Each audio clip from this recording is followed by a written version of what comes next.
Hi friends, कैसे हैं आप सब। मैं अच्छी हूँ, आशा करती हूँ आप भी अच्छे होंगे, अपनी अपनी फैमिली के साथ खुश होंगे। मेरे पति जो रविशंकर है ना, छुट्टी आए थे, छुट्टी से शायद वापस भी चले होंगे। अभी मुझे उतना कंफर्म नहीं है ये बात कि हैं या चले गए हैं। ये था कि 1 महीने के लिए छुट्टी आए हैं। चलिए, छुट्टी उनकी है, यहाँ काटे वहाँ काटे, चाहे जहाँ काटे, जिसके साथ उसे रहना होगा उसके साथ वो रहेगा, वहाँ पे जाके ही रहेंगे, कोई बात नहीं। पर वो मुझे बदनाम कर रहे हैं ये बोल के कि मैंने अपने पति को प्रॉपर्टी के लिए घर से निकाल दिया है। तो ये सच नहीं है कि मैंने उन्हें निकाला है, नहीं। मैंने तो उन्हें सुधारने की पूरी कोशिश की, अपनी पूरी जी जान लगा दी, अपनी लाइफ के 18 साल उनको दे दिए कि ये इंसान सुधर जाए। पर जिसका ना आदत होता है कीचड़ में लौटने का, मतलब एक होता नहीं है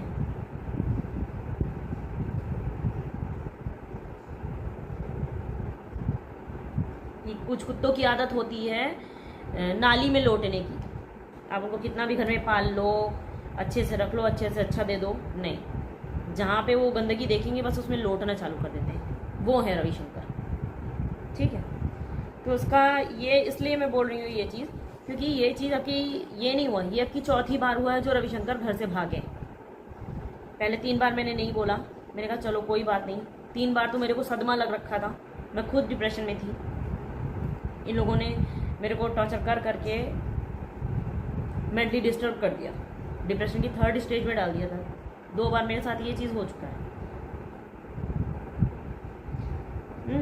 तो 3 बार में मैं 1 बार अपने पापा के यहाँ रही हूँ, 2 बार मैं रैवली में आनंद नगर में कमरा लेकर के रही हूँ किराए पे अपने बच्चे के साथ, और 3 हो गया। चौथी बार मैं यहाँ पे हूँ लखनऊ में। तो 3 बार तो मैंने ये सोचा कि चलो अच्छा, जैसे पर्वत खेड़ा में इन्होंने रहने नहीं दिया, मुझे इनकी भाभी का गलत लगा नेचर साथ का, तो मैंने उनसे इसी बात पे हमारा झगड़ा हुआ घर में काफ़ी कि अगर आपको यही सब करना था तो मेरे से शादी नहीं करनी चाहिए थी, सीधी सी बात। अगर कोई आपकी लाइफ में पहले से है तो आपने मेरे से शादी क्यों की। तो ये नाक रगड़ के माफ़ी मांगने लगते हैं। जब भी मैं तलाक के लिए बोलती हूँ, यूनिट में मेंटेनेंस के लिए जब भी मैंने बोला, तब ये ना माफ़ी मांगने लगेंगे, बोलेंगे नहीं, अगर तुमने मुझे छोड़ा या मुझे डाइवोर्स दिया तो मैं जहर खा लूँगा, फांसी लगा लूँगा, मैं मर जाऊँगा, ऐसे ऐसे करके ये इमोशनली ब्लैकमेल करते हैं। तो 2 बार मैं जब पर्वत खेड़ा में झगड़ा हुआ तो 2017 में इन्होंने ना मेरे साथ, इन्होंने और इनकी फैमिली ने मुझे को बहुत टॉर्चर किया, हद से ज़्यादा टॉर्चर किया। उस टाइम मेरा मिसकैरेज भी हो गया।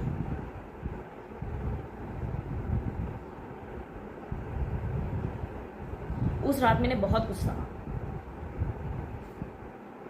शायद मेरी किस्मत अच्छी थी जो मैं बच गई, मरी नहीं उससे। पता नहीं भगवान ने मेरी किस्मत में क्या लिखा है, क्या लिख के भेजा है कि मैं बच गई उस दिन। कोई बात नहीं, वो मेरी लाइफ थी, भगवान ने पता नहीं क्या लिखा होगा, वो तो भगवान ही जाने। फिर उसके बाद जब जो है मैं हॉस्पिटल से डिस्चार्ज हुई, तो हॉस्पिटल से ही मेरे पति पर्वत खेड़ा भाग गए, ये आए नहीं। 2017 से लेके 2020 तक जो है मैं रायबरेली में रही। मैं रायबरेली में इसलिए अलग कमरा लेके रही कि शायद रवि आ जाएंगे, रहेंगे आकर के, उस जगह को छोड़ देंगे, ठीक है। पर उन्होंने नहीं छोड़ा। लास्ट में जब मैंने यूनिट में मेंटेनेंस के लिए अपना हक मांगा कि मुझे एक लीगल वाइफ का हक प्लस बच्चे का जो भी मेंटेनेंस होता है आप मुझे लीगल तौर पे दे दीजिए, तो जब रविशंकर को ये लगा कि नहीं अभी पैसे कट जाएंगे अगर मैं नहीं रहूँगा, तो इन्होंने जो है फिर कांटेक्ट किया मेरे से। तब जा कर के यहाँ लखनऊ में घर खरीदा कि ठीक है। तो मैंने इनसे यही बोला, तो ये मेरे को सिर्फ घर दिखा रहे थे जगह जगह। तो मैंने कहा अगर लेना है तो आप ले लीजिए, नहीं तो आप डाइवोर्स पेपर साइन करिए और मेरे को छोड़ दीजिए। तो मैंने इनके सामने शर्त रखी कि या तो तुम तलाक के पेपर साइन करोगे या तो तुम जो है बैंक लोन के पेपर साइन करोगे, 2 में से एक तुमको करना है। अगर तुम्हें रहना है तो तुम घर खरीदो, और अगर तुम्हें नहीं रहना तो तुम मेरे को तलाक दे दो। इस उस पर जो है ये लखनऊ का घर खरीदा गया है कि अगर तलाक दे दिया तो समाज में बेइज्जती हो जाएगी और सारी बातें निकल के, जो इनकी गलत आदतें हैं वो निकल के बाहर आ जाएंगी। इन्होंने घर खरीद लिया, इन्होंने वहां से मेरे को टॉर्चर करना शुरू किया। उसके बाद मुझे इनके मोबाइल से कुछ नंबर मिले, बाद में मैंने उन नंबर की जानकारी भी ली। मैंने इनसे बोला भी कि मैंने कहा ये सब चीज़ें क्या है। तो ये 2 साल घर नहीं गए, 2 साल हमारे बीच में सब कुछ ठीक चल रहा था। ठीक क्या, नॉर्मल पे ये मेरे को ये उम्मीद थी मेरे दिल में कि नहीं ये चीज़ ठीक हो जाएगी। ये चीज़ मैंने आवा में भी लेटर पे दिया था, वो नंबर एड्रेस सब कुछ दिया था, रिकॉर्डिंग भी जो है मैंने यूनिट में दी थी। इनकी फैमिली मेम्बर्स को पहले ही उसके बारे में सब कुछ पता था। मैंने उनसे भी यही सवाल किया था कि जब रवि की लाइफ में कोई और था पहले से ही, तो मेरे से शादी क्यों कराई गई, मेरी लाइफ बीच में क्यों खराब की गई। पर रवि का और रवि की फैमिली का ये था ना प्लान कि मेरे से शादी करा देंगे। फिर रवि मेरे साथ रहते नहीं थे जल्दी, उनकी फैमिली रहने नहीं देती थी, तो बच्चे होंगे नहीं तो ये लोग बांझ बोल के मेरे को घर से निकाल देंगे। पर मुझे एक बेटा हो गया, तो ये जो बांझ बोल के ये लोग निकालने वाले थे वो तो कैंसिल हो गया। फिर इन्होंने ये बोलना स्टार्ट किया कि नहीं बच्चा तो नाजायज़ है। तो मैंने यूनिट में भी जा करके ये बोला कि भाई अगर रविशंकर को और उनकी फैमिली को ये लगता है कि नहीं ये बेटा उनका नहीं है तो मैं डीएनए टेस्ट के लिए तैयार हूँ, आप डीएनए टेस्ट करा लो, साबित हो जाएगा। तो इस बात पे भी जब उनकी फैमिली वाले जो है उन्हें ये लगा कि ये तो साबित कर देगी जो है टेस्ट करा के कि बच्चा तो रविशंकर का ही है, तब इन्होंने तीसरा प्लान ये बनाया कि वो मुझे जान से मार देंगे, मेरे ससुराल वाले। सीधे सीधे मार देते तो फंस जाते, तब इन्होंने मुझे फिजिकली और मेंटली टॉर्चर करना स्टार्ट किया। हर तरीके से ये मेरे को टॉर्चर करते थे। उसका नतीजा ये हुआ कि मैं मेंटली डिस्टर्ब हो गई। इन लोगों ने फिर मेरे को मम्मी के पास भेज दिया मेरे कि भाई लड़की पागल हो गई है तो हम नहीं रख सकते।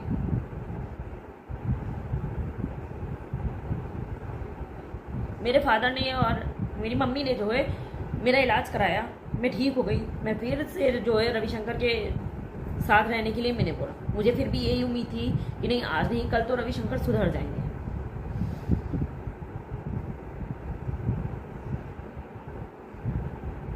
पर ऐसा कुछ है ही नहीं। जब इंसान पहले से ही सोच लेता है ना कि नहीं मैं सिर्फ समाज में दिखाने के लिए इसके साथ रह रहा हूँ या फिर रिश्ते में हूँ, तो वो बात अलग ही हो जाती है।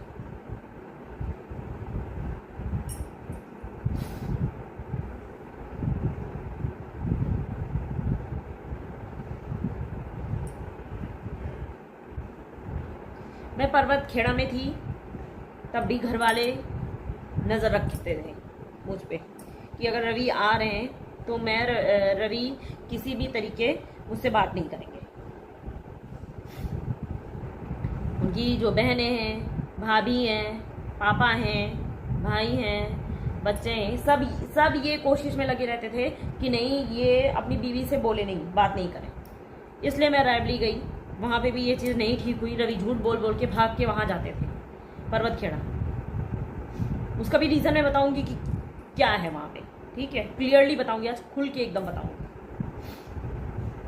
फिर मैंने कहा अगर रायबली में भी सेम ही प्रॉब्लम हो रही है, बंदा वहाँ से भी भाग जा रहा है घर अपने, ठीक है, इनकी गलत आदतें छूट ही नहीं रही हैं, तो फिर मैंने मैंने कहा हम लखनऊ में रहेंगे जाकर के अलग एकदम।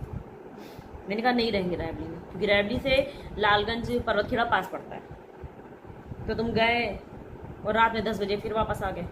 मैं सो रही हूँ घर में, तो घर खुला ही छोड़ के बंदा चला जाता है।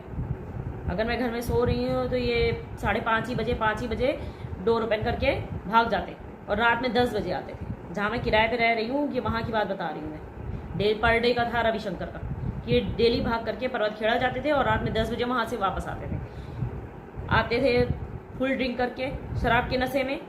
और उसके बाद फिर इनका 5 सवा 5 बजे तक फिर सुबह उठ के भाग जाना, ये था रवि का रूटीन।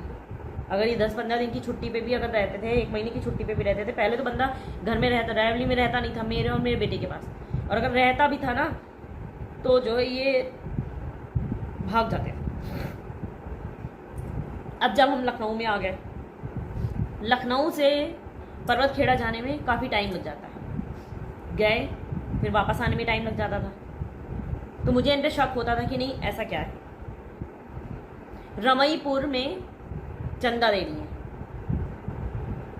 पर्वतखेड़ा में सुनीता है, मलके गांव में समा, और भी कुछ हैं, उनका नाम मैं नहीं लेना चाहूंगी, ठीक है। ये सब मेरे ससुराल वालों को पहले से ही पता था।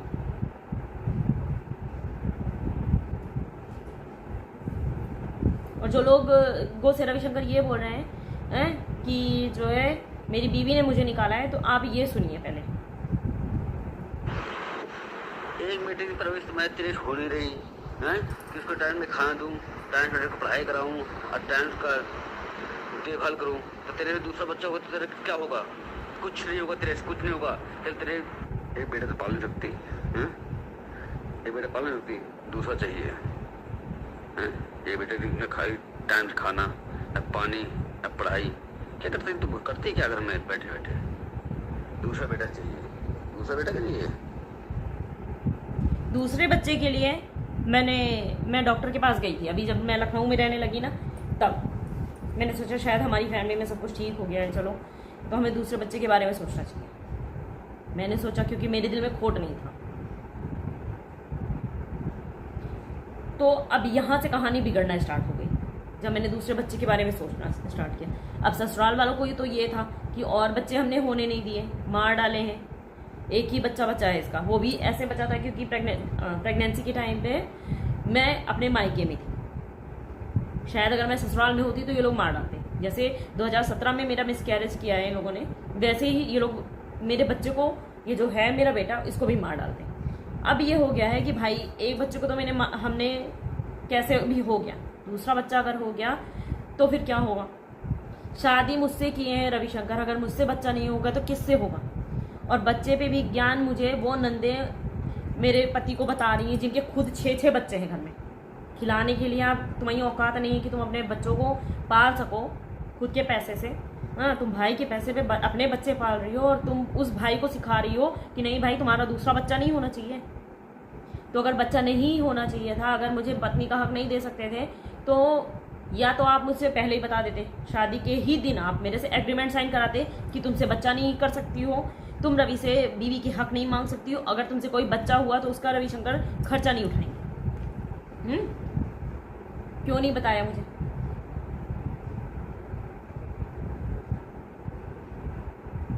और अभी मुझसे ये उम्मीद रख रहे हो कि नहीं हम चुप रहें। मैंने रविशंकर की बहन से भी बोला था कि अगर रविशंकर को नहीं रहना है तो रविशंकर ही मेरे को लीगली डाइवोर्स दे दे, और नहीं अगर कोर्ट से नहीं करना चाहते ठीक है, प्रधान से करें जाकर के, बुलाएं रमईपुर की जो है और पर्वतखेड़ा की मिली हुई जो है पंचायत, करे पंचायत, मैं आऊंगी। और रमईपुर से चंदा देवी, वाइफ ऑफ गंगाराम, उनको बुलाएं, उनको, उनकी पूरी फैमिली को बुलाएं, शिव कुमार उनके बेटे को, गोवर्धन उनके बच्चे को बुलाएं, ठीक है। और इधर कान्हा मऊ की भी है ना, जो अनीता और सुनीता, रविशंकर की भाभी और उनकी बहन, उनको भी बुलाएं। मलके गांव की समा को भी रविशंकर बुलाएं।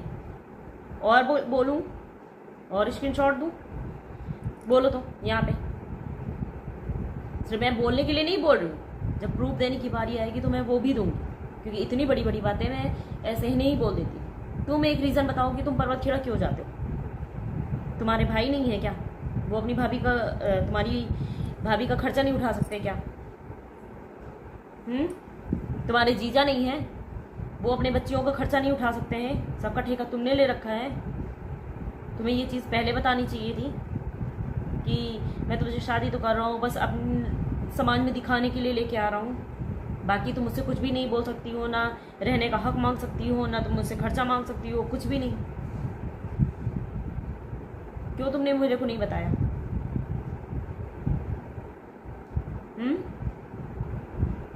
अभी मैं मार्च में भी रविशंकर की यूनिट होके आई थी 2023 में। ये जो पिछली होली निकली है ना, तब 14 मार्च को, और 25 मार्च को फिर हम वहां से साथ में आए वापस। मैं नहीं बोलना चाह रही थी इस जगह पे ये सारी बातें, पर तुम लोगों ने मुझे मजबूर कर दिया। और रही बच्चे की बात, तो ठीक है, अब नहीं चाहिए। मेरे पास एक बच्चा है ना मेरा, मैं उसके सहारे ज़िंदगी काट लूँगी। मेरे लिए वो बेटा ही मेरा काफ़ी है।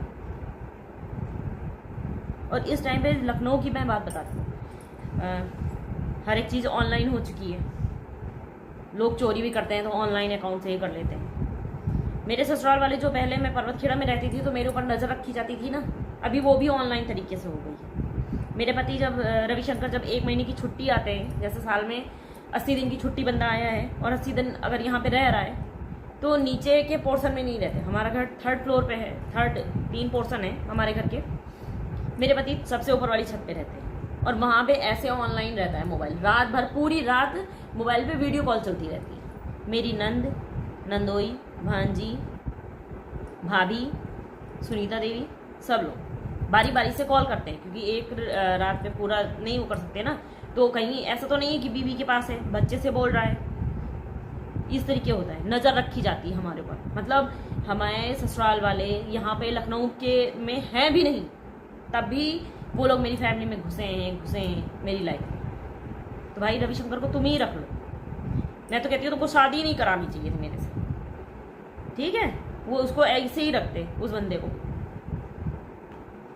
चाहे वो चंदा के साथ रहता, चाहे सुनीता के साथ रहता, समा के साथ रहता, या फिर और जैसे अभी रह रहा है वैसे रहते, मुझे कोई दिक्कत नहीं थी।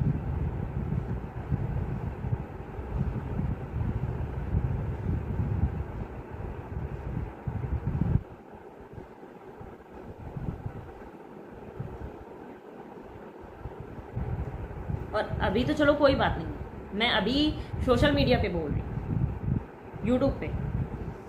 पहले मैंने यूनिट में बोला, मैंने रवि की फैमिली में पहले ही बोला, ठीक है। फिर सेकंड नंबर पे उनकी फैमिली से बोला, उनके फ्रेंड सर्किल में बोला कि भाई ऐसे ऐसे है और इनको एक बार समझाओ। अब मैं सोशल मीडिया पे बोल रही हूँ, और अब भी अगर नहीं समझे ना रवि और रविशंकर की फैमिली, ठीक है, तो मैं किसी पत्रकार के पास जाकर के सारा स्क्रीनशॉट सब कुछ दे दूँगी और न्यूज़पेपर में निकलवा दूँगी। तुमने क्या क्या किया है तुम बस सोचना। मेरी ज़िंदगी तो ना सही है, पर मैं जाने से पहले ना सत्यानाश तो कर ही दूँगी सब। तुम लोग ये मत सोचो कि नहीं बाहर बैठ के हम खाएंगे, आराम से रहेंगे, सानू और प्रियांशु परेशान होते रहेंगे, उनका फ्यूचर बर्बाद कर देंगे, उनकी लाइफ बर्बाद कर देंगे। तो ये चीज़ नहीं होगी। कर्मा सुने हो ना, भुगतना तो पड़ता है। तो ये जो शक्ल भगवान ने दी है ना, ये समझ में ना तुम्हारा कर्मा तुम्हारे पास वापस आया है। तुमने लोगों ने मुझे मारने की कोशिश कर ली, नहीं मरी, फिर 2 बार पागल करने का भी कर लिया, पागल होकर के भी फिर ठीक होकर के आज यहाँ पे बैठी हूँ, अपने हक के लिए लड़ रही हूँ। तो इसका मतलब भगवान ने ना जो है ऊपर वाले मेरे लिए बहुत ही अच्छा सोचा होगा, क्योंकि अभी तो एक तरफा लड़ाई थी, तुम लोग लड़ रहे थे और मैं चुप थी घर की इज्जत के लिए। अब मैं बोलूँगी, जितना तुम लोग मुझे प्रेशराइज करोगे ना, तुम सब, चाहे विंदेश्वरी हो, चाहे रागनी हो, चाहे हिमांशी हो, चाहे अर्चना हो, चाहे कंचन हो, चाहे दिनेश हो, चाहे रजोले हो, चाहे धर्मपाल हो, चाहे राम प्रकाश हो, चाहे किसुन दुलारी हो, सुनीता हो, हरिशंकर हो, रविशंकर, कोई भी हो, कोई भी, जितना भी तुम लोग मेरे को दबाओगे ना, उतना ही मैं भड़क के और आगे आऊंगी। तो ये मत सोचना कि अब की मैटर जो है हमें और घर वालों के बीच में ऐसे सॉल्व हो जाएगा। जब बेइज्जती सबके सामने होती है ना, तो नाक रगड़ के माफ़ी भी सबके सामने ही होगी। और जो भी होगा ना, चाहे डाइवोर्स हो, चाहे पंचायत हो, जो भी होगा ओपनली होगा आपकी। क्योंकि हर बार ऐसे लड़ाई करना कि नहीं मैंने आवा में दिया, आवा से यूनिट गया, यूनिट से रविशंकर ने फिर माफ़ी मांग ली, मैटर क्लोज हो गया। अब की नहीं होगा, जो भी कच्चा चिट्ठा है ना सबके सामने आएगा।